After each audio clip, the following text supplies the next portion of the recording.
on 11:33 to 40 is about Jesus comforts the sisters. When Jesus saw her weeping, and the Jews who had come along with her also weeping, he was deeply moved in spirit and troubled. "Where have you laid him?" he said. He asked. "Come and see, Lord," they replied. Jesus wept. Then the Jews said, "See how he loved him." But some of them said, "Could not he who opened the eyes of the blind man have kept this man from dying?" Jesus, once more deeply moved, came to the tomb. It was a cave with a stone laid across the entrance. "Take away the stone," he said. "But Lord," said Martha, the sister of the dead man, "by this time there is a bad odor, for he has been there 4 days." Then Jesus said, "Did I not tell you that if you believed, you would see the glory of God?" So we will continue. Yeah, you can turn off my picture and we'll just go to John 11, because this is this week is the triumphal entry in the Christian calendar before Easter next week, right? And I just want to think with you. Jesus is on the donkey and everybody's going, "Hosanna, great, wonderful, wonderful." What is Jesus thinking while that's all happening? Yeah, sure, guys. Okay.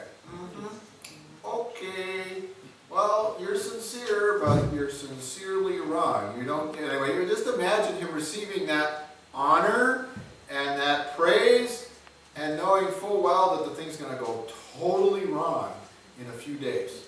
Well, right for what he wants to do, but as far as all that, all that noise of praise, I just wonder how many times I come to him and make all that kind of noise. He goes, yeah, okay, well, I don't know, but he knows the whole story. But in John 11, this is the third resurrection out of 4 that Jesus does. Okay? And I think what's happening as we get to Easter is Jesus is building the credibility factor of, he's proving that he really is the Lord of life. Okay? Remember the 2 other resurrections that he did? The daughter who just died, and he goes up into a room, he kicks everybody else out, he's with Peter and the parents, and he does that Talitha Kumi, he gives her the hands, says, "Young woman, arise." Okay? And she just died, so she's really on her deathbed. And he reanimated her, in a sense, okay? Because, yeah, she's dead, and yes, everyone's crying, she's clinically dead, but her body is probably still warm, okay? This has been a fresh one. And he's able, this is the ultimate sickness that Jesus is able to turn her back around backward and run the clock back, okay? Okay, great. That's exciting, and everyone's going, "Ah!" They're freaking out that Jesus did this, okay? The next resurrection Jesus does is the young man who's the son of the widow, and now we're not on the deathbed. We're actually in the caravan. We're going to bury him. The grave is waiting, okay? So this has been a day, okay? The longest day in that woman's life, other than when her husband died, and now her son is dead, and they've done all the preparations, and now they're actually in the funeral procession. Yeah. And Jesus stops the procession and says, wait a minute, no. And they lower the thing down, and Jesus raises it, and then obviously it changes everyone's freaking out. But that's much later. This is Jesus can change a funeral. Okay? First one was Jesus can change a terminal disease, a terminal illness that is ended terminally. He can back it up. Now Jesus can back up a funeral. Okay?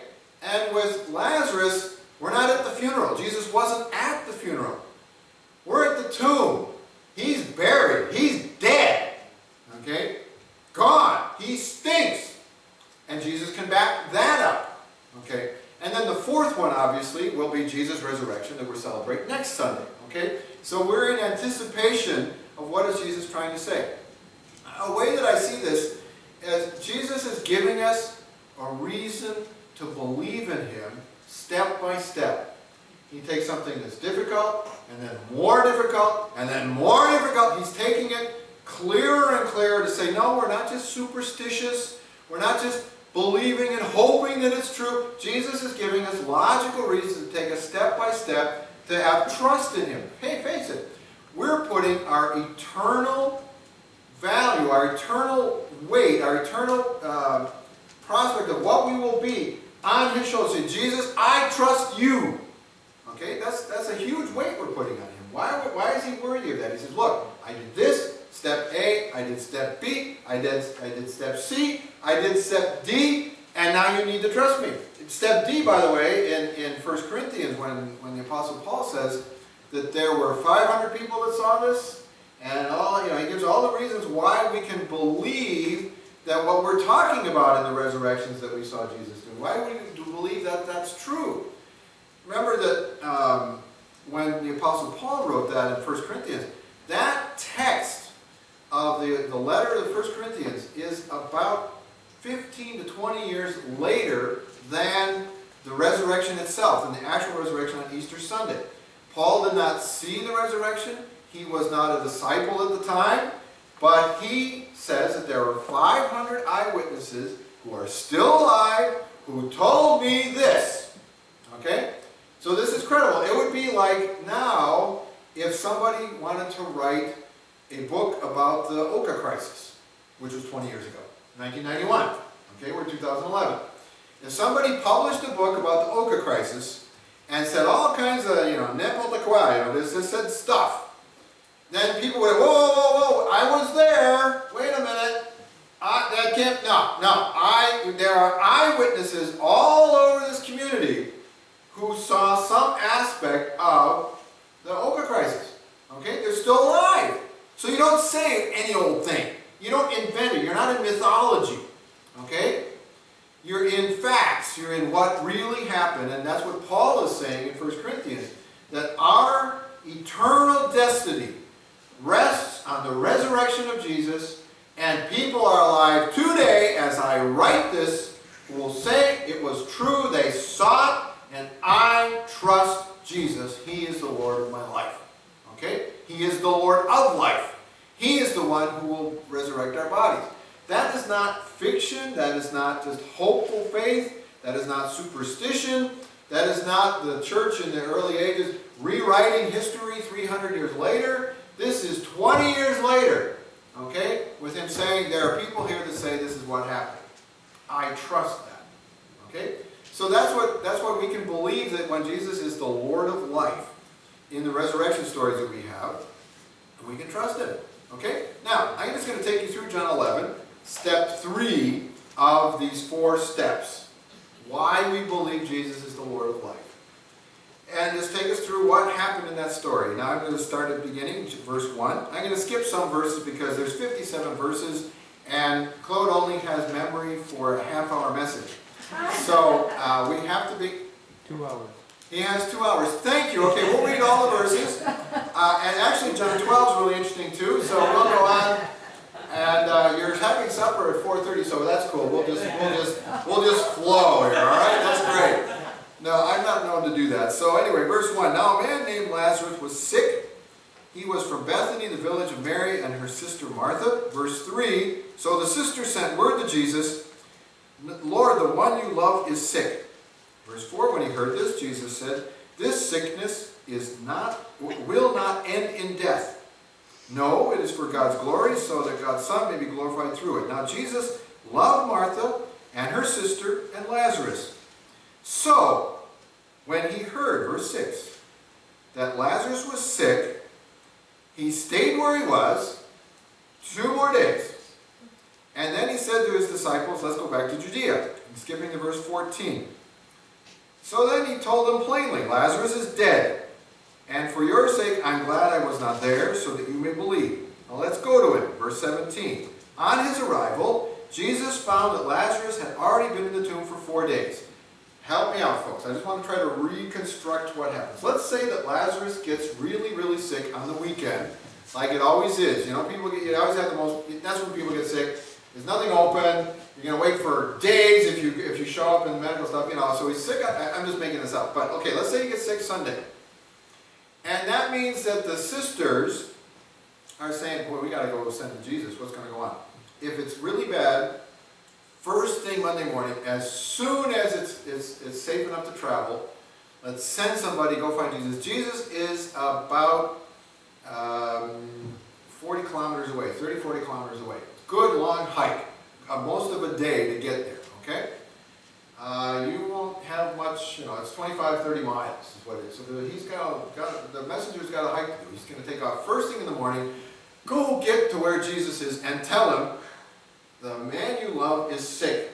And Jesus tells him, Monday evening, as the guys arrive there, what does he say? This sickness will not end in death. I don't know if the guy takes back off Monday night in the dark. That's not too cool of an idea. Maybe he took off first thing Tuesday morning. Anyway, by Tuesday afternoon, Mary and Martha have the message that this sickness is not to death. Will not end in death. Okay? But mind you, Jesus then doesn't go on Tuesday. He doesn't go on Wednesday. He waits 2 days after having heard. Then he goes back to the town on Thursday to find out that Lazarus has been buried for 4 days. What happened? Let's let me know. Let's turn back the cassette.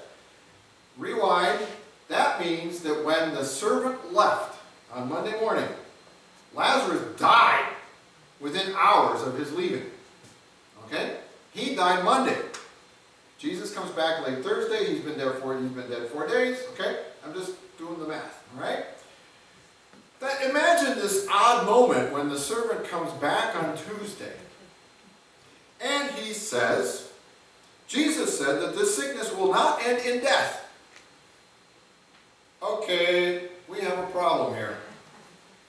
Okay, hence, when we're going to read later, the sisters are saying, Jesus, what's going on? We don't get it. If you had been here, because Jesus, when he hears the message, that when he gets the message, when the messenger arrives Monday evening, he has several options that he could do.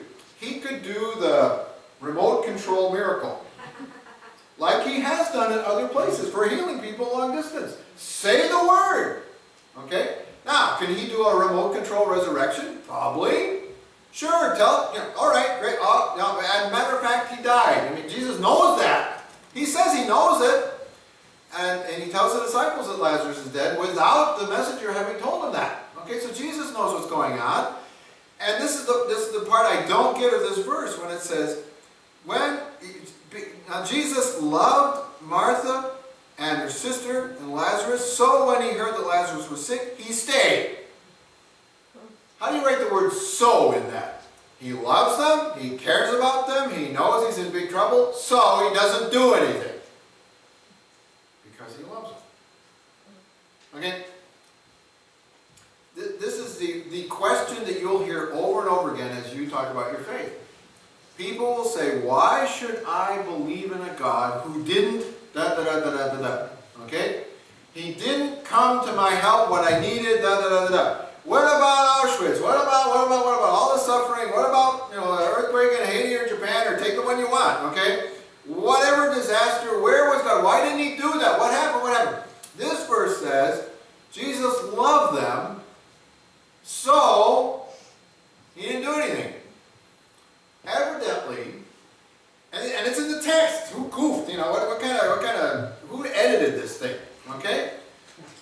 But God doesn't take on himself to explain every human crisis and to run around like a little fireman and stop every human evil and stop everything that shouldn't be. Because we're presently in the fallen world where we have chosen to go the wrong way, and the whole universe, Romans 8 says, the whole universe is groaning. This is wrong. It's not right. And that when Jesus comes back and restores his kingdom, he will set it right.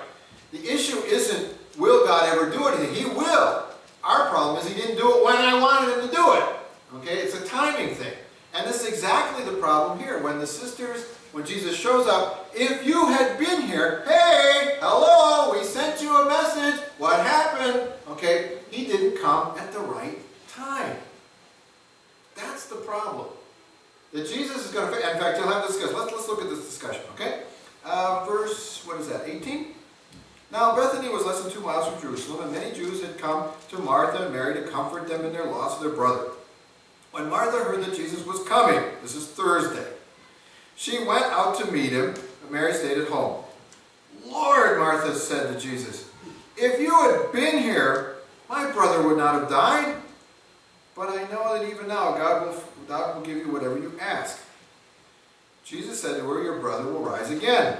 Martha said, I know he'll rise again in the resurrection in the last day. This is a doctrine, okay? We haven't figured out that will happen. Jesus changes it from a doctrine to a person. Jesus said, I am the resurrection and the life. It's not just that it is true that he will be resurrected, your brother. I am presently, in my person, in who I am, is the resurrection. Okay? The one who believes in me will live even though they die, and whoever lives by believing in me will never die. Do you believe this? Yes, Lord, she replied, I believe you are the Messiah, the Son of God, who is to come into the world. After that, she said, after she had said this, she went back and called her sister Mary aside. The teacher's here, she said. He's asking for you. When Mary heard this, she got up quickly and went to him. Now Jesus had not yet entered the village, but he was still at the place where Martha had met him. When the Jews who had been with Mary in the house, comforting her, noticed how quickly she got up and went out, they followed her, supposing she was going to go to the tomb to mourn there. Verse 32. When Mary reached the place where Jesus was and saw him, she fell at his feet and said, Lord, if you had been here, my brother would not have died. When Jesus saw her weeping, and the Jews who had come along with her also weeping, he was deeply moved in spirit and troubled. Where have you laid him? He said. Come see, Lord, they replied. Jesus wept. Then the Jews said, see how he loved him. But some of them said, could not he who opened the eyes of the blind man have kept this man from dying? Jesus, once more deeply moved, came to the tomb. It was a cave with a stone laid across the entrance. Folks, 3 times in this text, people accuse Jesus of not caring, of not acting, of not doing the right thing. Lord, if you'd been here, you wouldn't have died. In other words, where were you? You didn't do anything. How could you have?